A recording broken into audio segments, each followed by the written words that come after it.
Ternyata orang yang beruntung itu bukan yang menang hujahnya, yang bagus argumentasinya, yang bisa menjawab ketika orang mengata-ngatainya, tapi yang paling bagus ketika dia mengatakan, maaf, aku sedang puasa. Itulah puasa yang sebenarnya. Jadi indikator kita sudah disebut shaimun, muttaqin, orang bertakwa. Dia mulai bertakwa di lisannya, mulai bertakwa di jari-jarinya. Takwa itu artinya menjaga, wiqayah, wiqayatul qalbi wal lisani wal jawarih. Itu takwa, menjaga kolbu, lisan dan semua anggota tubuh dari hal-hal yang membuat Allah tidak melirik kita kembali.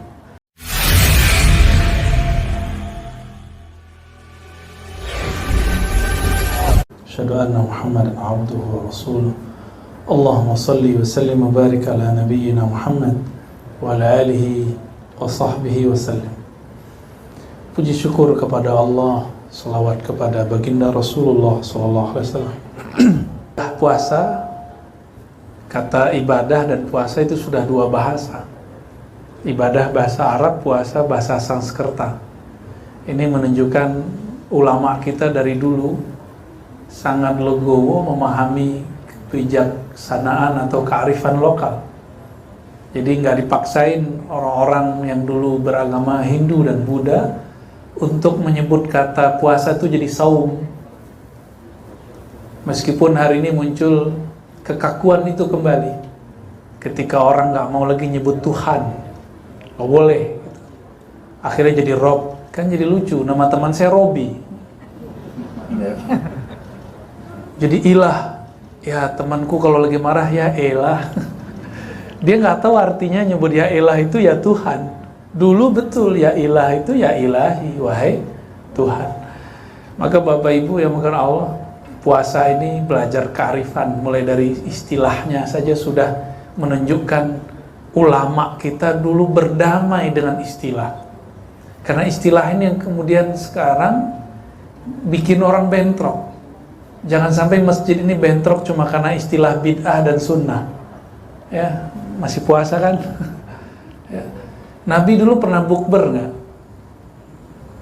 Bid'ah nggak nih? Hah? Dulu Nabi pernah buat silaturahim bulan puasa nggak? Nanti habis puasa ada lagi halal bihalal. Cuma karena istilah halal bihalal orang tengkar. Karena gagal memahami kearifan. Padahal agama ini bukan hanya sekedar istilah, tapi makna yang diistilahkan. Saya ngobrol dengan teman-teman saya yang ahli bahasa Sanskerta dan orang-orang agama sebelah itu.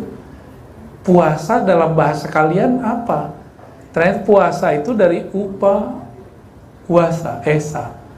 Upa itu kalau diterjemahin at-taqarrub ilal ilahil wahid, kalau di bahasa Arab kan mendekat kepada yang esa. Maka puasa itu kependekannya. Jadi orang-orang agama yang dulu pernah lebih awal masuk ke negeri ini, mereka menahan makan dan minum, cuma mungkin dengan cara yang berbeda dengan kita. Mungkin disebutnya puasa mutih atau apa. Itu kan sampai sekarang masih ada istilah itu. Puasa ngomong, puasa lahir, dan segala macamnya. Ternyata mereka menggunakan itu untuk sarana mendekatkan diri kepada Allah. Sama, kita juga sama. La'allakum tattaqun itu kalau diterjemahkan supaya kamu mendekat kepada Allah dengan sarana puasa sehingga engkau menjadi hamba yang muttaqin. Artinya mirip lah. Itulah kira-kira makna dari kalimat kutiba alaikumusiyam. Bahwa puasa diwajibkan kepada kamu kama kutiba alal ladzina min qablikum. Dulu pernah diwajibkan juga kepada umat-umat terdahulu, baik dari orang-orang Bani Israel ataupun sebelum Bani Israel, orang-orang yang di India, yang ada di China, yang ada dimanapun, mereka dulu pernah berpuasa. Lalu cara orang beragama terutama memahami puasa ini beragam. Pertama, ada yang puasa itu atau beragama ngelihat benefit, reward, pahala. Seumuran kita dan yang di atas saya tentunya seharusnya lebih udah naik, jangan lagi reward. Reward itu ikhlas anak kecil, bocah kecil itu. Ya. Misalnya kamu puasa ya 30 hari, kalau iya ntar bapak belikan sepeda. Ya. Anak saya, ini saya juga pernah ceritakan, saya janjiin beli laptop. Ternyata kita bangun subuhnya telat, gak sahur. Dia nangis, saya kira dia nangis karena gak puasa. Dia nangis tahu kenapa? Gak dapat laptop, Abi. Jadi tangisannya, keluhannya orang-orang yang ikhlasnya masih ikhlas sobi, ikhlas sibyan, ikhlas bocah-bocah kecil, itu ikhlas reward. Karena pengen dapat apresiasi atau benefit. Dan benefitnya sifatnya masih fisik. Ini cara orang beragama. Maka orang-orang yang begini perlu disebutkan hadis-hadis mengenai dalil-dalil yang kita sebut pahala. Amalkan ini dapat ini, amalkan ini dapat ini gitu. Itu bagus, tapi mau sampai kapan begitu? Ya, itu sudah disebut ikhlas, tapi mau sampai kapan ikhlasnya cuma sampai level begitu? Coba Nabi ditanya oleh Sayyidatuna Aisyah radhiyallahu taala anha, "Wahai Rasulullah, engkau sudah diampuni, tapi kenapa engkau masih sholat malam?" Ya, wa qad ghafarallahu laka ma taqaddama min dzambik. Allah sudah jamin diampuni dosamu dan juga dosa sekarang dan nanti. Kenapa Nabi masih berpuasa? Masih sholat tahajudnya ngelebihin kita lagi. Apa jawaban beliau? Afala an akuna abdan syakura. Apakah aku tidak boleh menjadi hamba yang mengekspresikan rasa terima kasih kepada Allah? Jadi Nabi itu sholatnya, puasanya bukan lagi cari pahala. Nabi itu kalau beribadah rasa terima kasih kepada Allah Subhanahu wa taala. Gimana? Mau naik kelas nggak Pak, Ibu? Harus mulai naik. Karena kalau nggak naik jadi beban. Oleh ahli fikih disebut taklif. Maka ini model cara orang beragama yang kedua. Bahwa ibadah itu disebut beban. Bahasa Arabnya taklif. Taklif itu dari kata kallafa yukallifu. La yukallifullahu nafsan illa usaha. Allah tidak pernah membebani seseorang kecuali yang dia sanggupi. Tapi rasanya berat. Coba kalau insan OJK belum cinta kepada OJK, belum cinta kepada NKRI, itu kerja di sini kayaknya beban. Apalagi sudah mulai ada isu mengharamkan perbankan kan? Benar ya? Ngurusin duit Pak ya? Duit apa Pak? Ya. Mereka nggak nyadar mengatakan bank haram, perbankan haram, itu bisa menghancurkan vital negara, kemaslahatan hancur karena terjebak dengan istilah bunga. Ya. Bahwa apakah bunga itu riba atau tidak, itu panjang sekali ceritanya. Mungkin ada yang nggak sepakat dengan saya di sini, nggak ada masalah. Kita sudah biasa berbeda. Namun masalahnya ada orang yang berbeda memaksakan perbedaan dia. Nah ini yang kemudian jadi problem. Itu kurang puasa itu orangnya. Nah ini model beragama yang kedua ini agak rumit kalau ketemu orang begini. Agama itu beban. Maka wajah mereka dalam menjalankan agama itu ke wajah terbebani. Maka kosakatanya wajib, tidak wajib, boleh, tidak boleh. Ini kalau pertanyaannya masih begitu, berarti belum naik kelas. Pak Ustadz, boleh nggak begini? Itu aja, dari dulu, dari kecil pertanyaannya begitu. Mulai dari guru ngajinya, Ustadz, boleh nggak begini? Kapan kita bertanya, Ustadz, kalau saya sholat begini, Allah ridho nggak? Ada nggak ngomong gitu? Ustadz, saya kok baca Quran, hati saya belum damai. Katanya baca Quran bikin tenang, apa yang salah? Itu sudah naik kelas itu. Ustadz, saya kalau sujud, badan saya merinding, itu apaan? Seharusnya pertanyaannya sudah naik ke sana. Ustadz, saya kalau sholat kok nggak nikmat ya? Kata orang sholat itu bikin khusyuk, kok saya kusut? Kalau itu pertanyaannya, insan OJK, Anda siap menjadi khalifah Allah berikutnya di muka bumi. Ya? Ngurusin bumi ini salah satunya yang ngurusin vital-vital negara begini. Ya? Harus naik kelas. beragama itu jangan lagi sekedar reward. Emang kalau nggak ada reward nggak mau kerja, nggak mau ibadah. Emang kalau nggak disebutkan surga neraka nggak mau sholat lagi, nggak mau puasa lagi. Emang kalau nggak ada kata wajib terus nggak mau tahajud. Harus naik kelas seperti Nabi. Nah, inilah yang ketiga. Mari kita beribadah dengan kacamata yang ketiga, kacamata syukriyah. Beribadah itu karena rasa syukur. Saya berpuasa ini karena bersyukur 11 bulan Allah izinkan bebas makan minum. Benar nggak? Bebas nggak? Sekarang saya bersyukur, saya ingin merasakan gimana sih rasanya jadi orang yang kurang makan itu gimana. Saya sebelum puasa sama teman-teman tim kita nyari kerjaan Pak, jalan kaki 9 kilo ke puncak. Kata teman, kamu nggak ada kerjaan ya? Nggak, saya pengen merasakan gimana capeknya orang dahulu jalan kaki.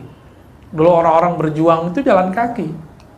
Betul-betul Masya Allah, 3 hari 3 malam kakinya kayak pegel terus. Kita bukan nggak ada kerjaan, kita sedang ingin menelusuri kerohanian mereka. Para nabi, para sahabat itu nggak hanya musim Ramadan, di luar Ramadan pun jarang makan minum.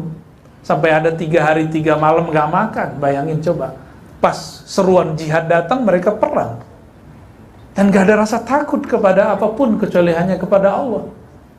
Ini baru pandemi mau datang kayaknya udah ketakutan gitu. Ini nggak ada apa-apanya dibandingkan musuh kita yang dulu, ya. Nah, Bapak Ibu yang bukan Allah, saya berharap coba kita naik cara beragamanya, cara puasanya, bukan lagi bab cari reward. Mau sampai kapan begitu? Itu bocah kecil itu, ikhlasus sobi, ikhlasnya anak kecil, ya. Coba naik, bukan lagi yang kedua, sekedar menunaikan kewajiban. Coba naik yang ketiga, beribadah karena rasa syukur kepada Allah. Supaya terasa nikmat makan minum yang selama ini kita nggak rasakan dahsyatnya satu teguk air, nanti cobakan, ya, cobain. Minum pertama sebut nama Allah. Jadi yang penting itu Bapak Ibu, saat makan minum itu ingat Allah atau tidak? Saat kerja ingat Allah atau enggak? Bahkan orang yang melakukan pernikahan, hubungan badan, dia ingat Allah nggak sadar? Itu yang penting sebenarnya. Ini lagi nggak boleh kan? Semuanya nggak boleh. Ketika tidak dibolehkan itu, ada nggak rasa terima kasih dia? Oh begini rasanya.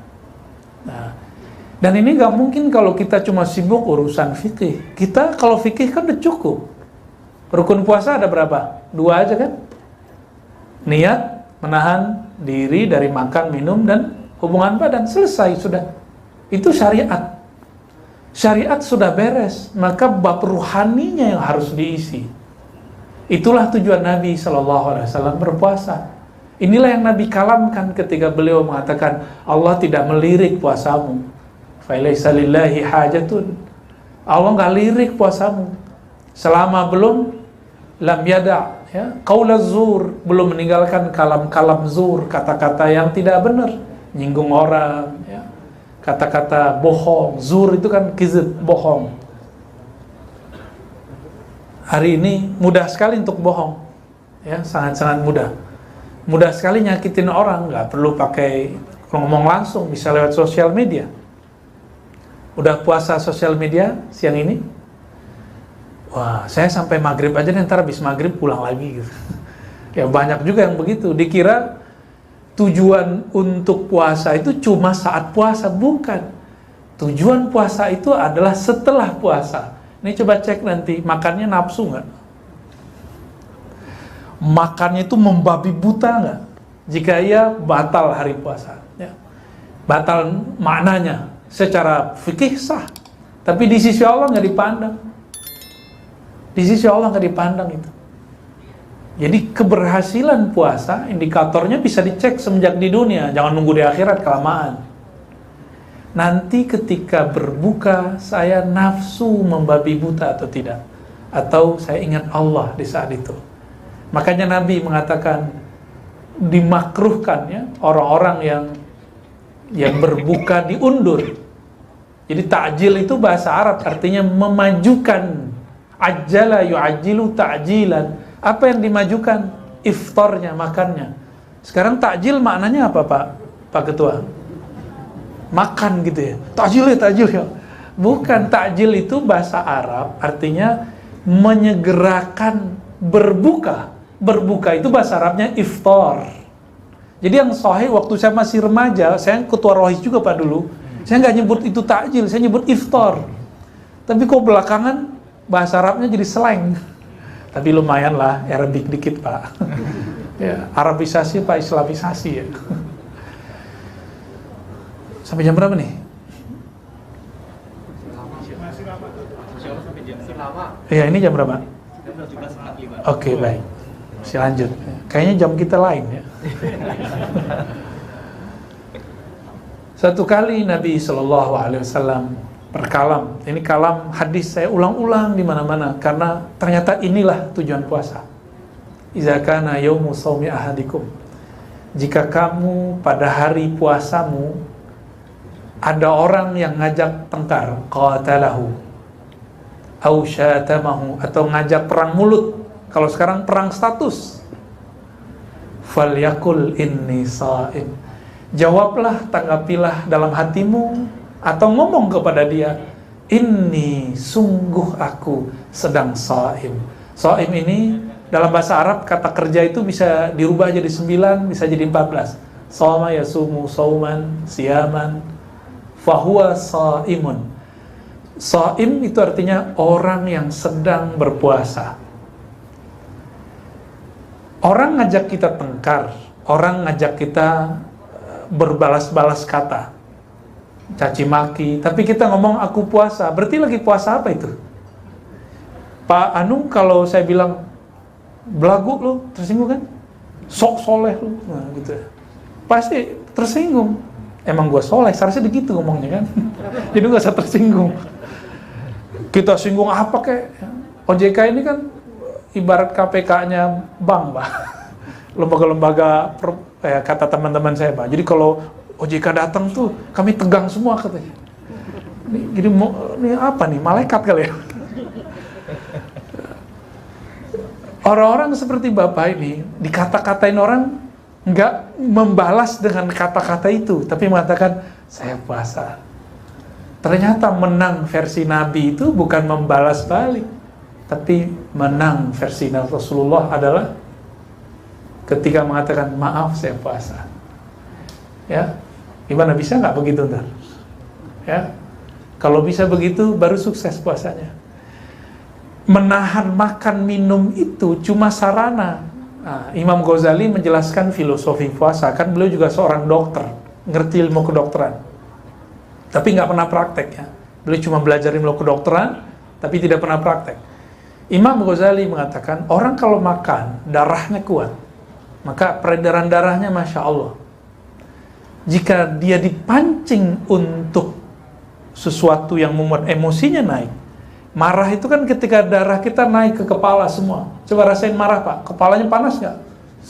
Begitu. Ya, yang sering marah di jalan, ya, itu betul-betul dahsyat sekali. Saya ini kan dulu waktu kuliah sering debat dosen kerjanya. Sampai kemudian udah S2, saya udah jarang debat dosen. Udah sama-sama tahu aja deh. Mau dosennya nyeleneh, saya diem aja. Udah capek, 5 tahun, hampir 5 tahun saya kuliah S1, 4,5 tahun. Itu kerja debat tiap hari. Dan kayaknya sudah lelah. Sudah lelah sekali. Ya. Dan saya sudah biasa bodoh-bodohin orang, Pak. Bodoh kamu, masa ini aja nggak baca. Itu kayak puas dulu. Itu ada saksinya yang tadi jadi nasyid, Pak. Penasyid itu teman sekamar saya dulu itu. Dia saksi kesombongan saya masa lalu. Sampai sekarang masih sombong dikit ya. Ketika kita dipancing untuk hal yang begitu, disebut bid'ah, disebut sesat, gimana Pak kira-kira?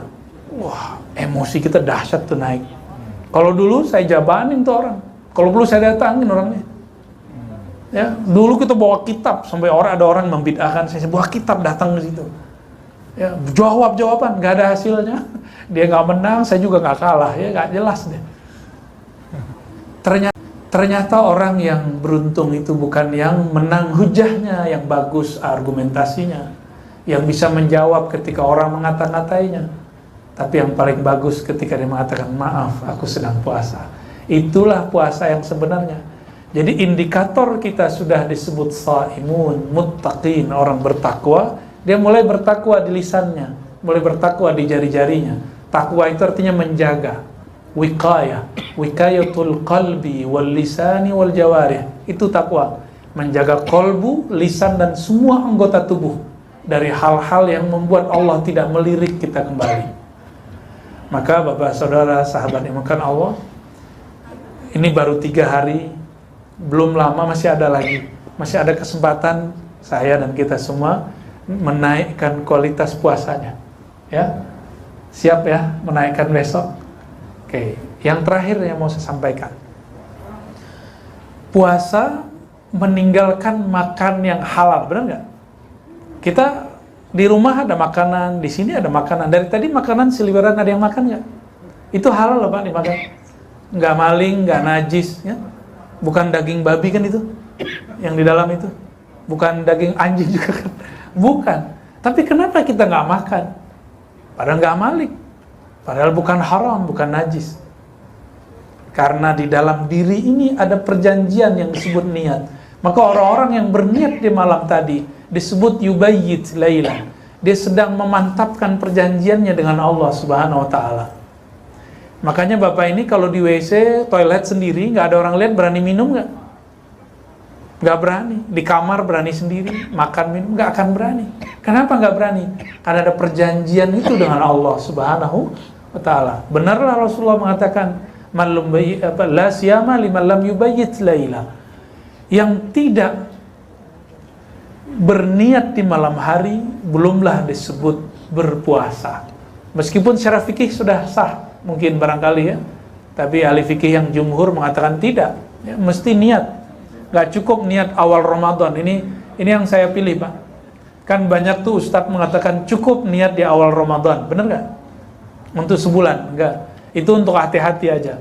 Niat mesti sebelum subuh, bisa dari Isya sampai subuh, terserah pilih waktunya. Ya. Kalau yang halal pun saya tidak makan, apalagi yang haram. Istri di rumah halal Pak, mau apa-apain. Suami kalau punya Bu ya, halal. Tapi tidak dilakukan. Kenapa? Karena ada perjanjian kepada Allah. Maka saya mengajak nih teman-teman insan OJK, coba kerjanya dijadiin ibadah. Kalau ibadah kan kita niat.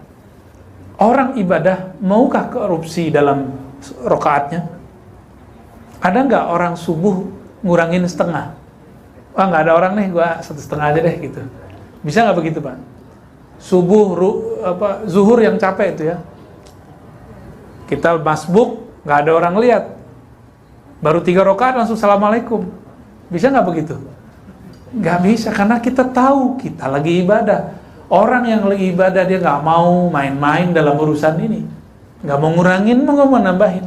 Sama, jika insan OJK atau insan mana saja menjadikan kerjanya ibadah, insya Allah tidak akan main-main di sini, karena ada perjanjian dengan Allah yang bernama niat. Jadi sedekat apa hamba kepada Allah, sedekat dirinya dan niatnya. Jadi Allah tuh memperhatiin niat kita semua. Ini niat kita ngapain? Kalau niat kerja cuma mencari duit, capek, ada stresnya Pak nanti. Tapi coba niat kerja, ini negara besar, butuh orang-orang tulus untuk menjaga negeri ini. Coba besarnya negara kita sebesar Eropa Pak. Di Eropa, berapa negara Eropa itu? 30, ada? 30-an. Indonesia hanya 1 negara. Maka nikmat bernegara ini coba dijadikan bekerjanya ibadah. Kalau sudah ibadah, nggak bakal ada orang yang nggak benar. Kalau salah lupa waklum ya. Kalau keliru keambil ya nggak apa-apa. Ya. Nanti Allah maklumi, tinggal dibalikin ya kan. Tapi jika disengaja, berarti dia tidak menjadikan kerjanya jadi ibadah. Bapak Ibu, nih kalam penutupnya ya. Kalau saya menjadikan kerja saya ibadah, saya bisa nggak mengejar ketertinggalan kita dengan ulama-ulama dan para sahabat dahulu? Bisa nggak kira-kira? Insya Allah bisa. Coba kerja dari jam berapa Pak berangkatnya? 6:30 udah berjalan. 6:30. 6:30 pulang jam berapa nih? Nyampe di rumah biasanya hari-hari jam berapa? Nggak jelas. Bisa jam 6, bisa jam 8, bisa jam 9. Kalau Bapak nggak jadi ibadah, Ibu nggak jadi ibadah, kapan ibadahnya? Pulang-pulang ditidur. Maka tidak ada lagi jalannya kecuali bagi orang yang bekerja ini adalah menjadikan kerja sebagai ibadah syukur kepada Allah Subhanahu wa taala. Orang syukur itu seperti berpuasa. Kata Nabi, at-ta'imus syakir, orang yang makan dan dia bersyukur. Ka as-sa'imus sabir, seperti orang berpuasa dan dia sabar. Pilih mana? Hidup susah atau hidup senang? Pilih mana? Hidup negeri damai seperti Indonesia atau Suriah? Indonesia. Maka syukuri ini, orang-orang kayak Bapak ini perlu, kayak Ibu ini perlu, biar nanti nggak banyak penyusup-penyusup di negeri ini yang akan menghancurkan nikmat kita bernegara. Semoga puasa kita diterima oleh Allah. Semoga puasa ini sampai mendidik rohani, menghancurkan emosi. Wassallallahu ala sayyidina Muhammad walhamdulillah rabbil alamin.